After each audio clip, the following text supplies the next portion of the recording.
Let me first ask you on this almost historic day if you see any parallels between the Urus and Lamborghini's very famous LM002, the first SUV dubbed the Rambo Lambo. Are you trying to kind of bring that back in any way, Stefano? Well, for sure, you know, LM002 represented the first, I would say, SUV in the right history of automotive industry, and therefore that was for sure a font of inspiration for us. But you know, Lamborghini has to be focused on the future, and I do believe that the car that is just behind me is really represented a true Lamborghini with the real DNA of a Lamborghini. Of course, in a different dimension, you can use with your friends, with your family. And you were saying you can be very smooth, very gentle in the city, or if you want to, you know, try to be more sporty on the track, you go to a selection that is different. If you want to use it in the sand, if you want to use it in the ice, you can use it really as a super sport car. So isn't that the car that we put in our portfolio for our customer? For us, it's a great moment for the growth of the company. It's a moment where I do believe Lamborghini will represent even a higher and more important position with regard to our profile in this business. So it's an exciting moment. We know that it's a big challenge for us, but that's the way it is. So we are very, very passionate and very motivated about it. So your cars have become, you know, more and more accessible. You've got the Aventador out, a 12-cylinder beast that really feels at home on the track. The Huracan, also an incredible track car, but much more streetable and easier to get in and out of. And now this.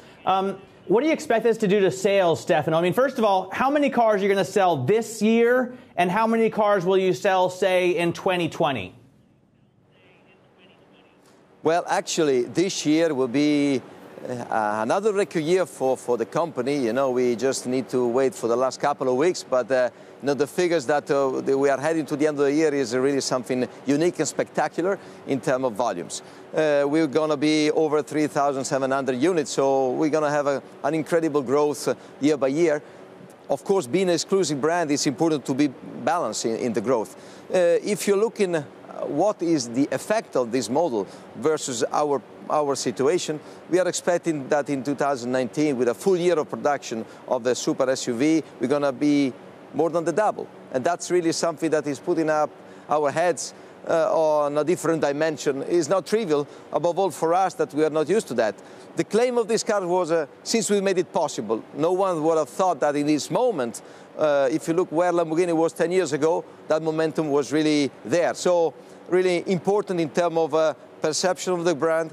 If you think that today on the social media, the young generation are following us in a tremendous way, over 11 million of followers in Instagram, just to give you a little detail, it's something that we take as a responsibility. With this car, we're going to enlarge our presence in the market. That's really something incredible for us. Stefano, which markets do you think are going to be the best for you? And I note that in a small market like the UK, I mean, you see a lot more Lamborghinis driving around in London than you do in Beijing. Is this going to help you in places like China? Is this going to help you in places like Eastern Europe? I would say that we start with let's say, a double dimension on each single market. For sure, just to give you a big ref, as you know very well, United States represents for us the biggest market. We're expecting the double sizing of it. In UK, that is this year, the third market after Japan, we're going to expect another big growth. But what is more important, that we do believe that this car will open up new markets, new countries that will be part of the Lamborghini family. So a lot of excitement all around the world. Stefano, when are we going to see a hybrid version of the Urus?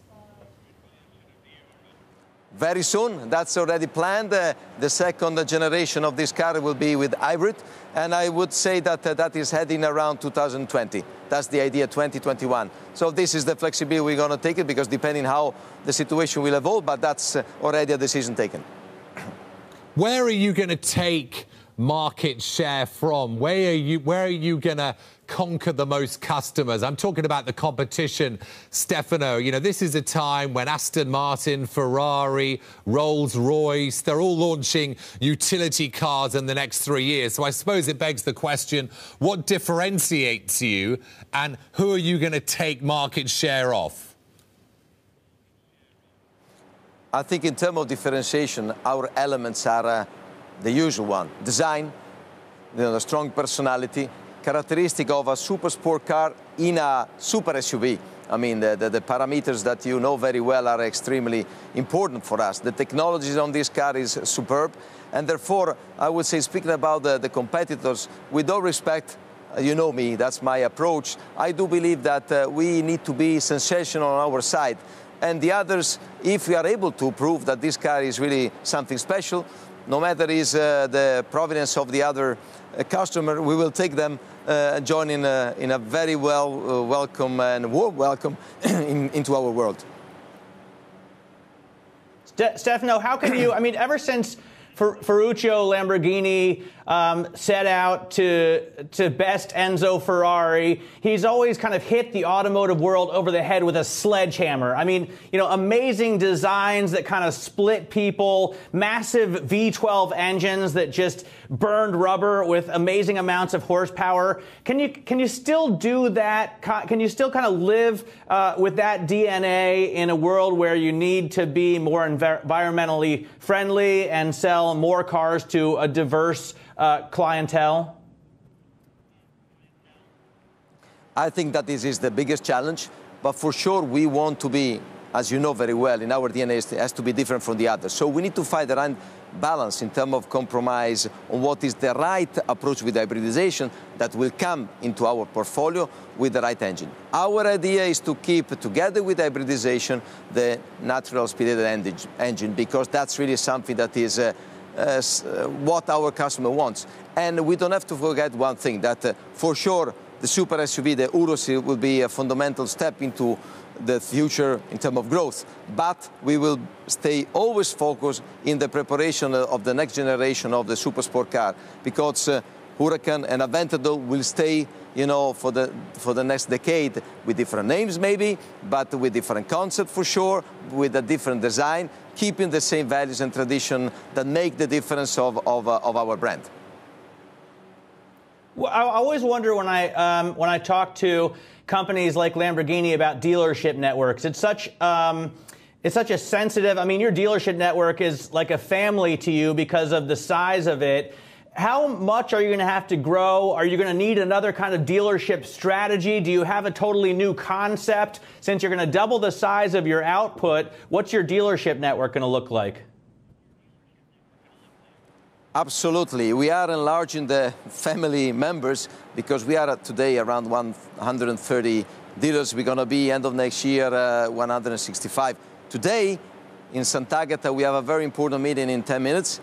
To meet with all of them, just to share the new vision of Lamborghini. I think that, you know, I always said the fact that we cannot have a success without the relation with our dealer network, because they know that the territory, they know the customer, they know that every country is different from another one. And we need to make sure that the connection is really, really strong. For sure, we are shaping a different situation. We need to make sure that the level of service is what the customer is expecting from a car like this. This is a daily usable car, so it's something that altogether we need to do a step. As we said, today the line, we moved the bar higher, and this is something that we need to do all together. Stefano, can I just quickly ask, I know a lot of Lamborghini owners buy one and then another and then another. How many orders do you have for this? I would say officially we have opened the order today, but I can tell you that unofficially, at least the first, more than the first year is already covered. So it's a good sign. It's a good sign. We need to control it, but really positive. All right, Stefano, thanks very much. Stefano Domenicali there, CEO of Lamborghini out of Sant'Agata down there in Modena.